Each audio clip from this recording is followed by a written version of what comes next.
Do we need to be baptized so that we can go to heaven or enter the kingdom of heaven?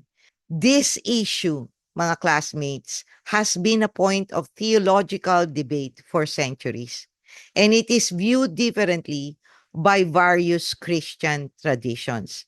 For Catholics, in order for one to have salvation, baptism is seen as essential element in order for a Catholic to be saved.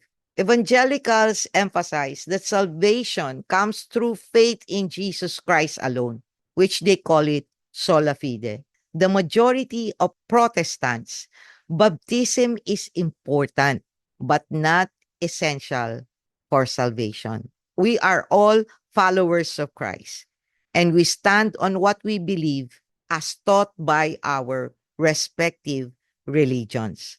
So, do you agree or disagree in regard to baptism as an essential part of salvation?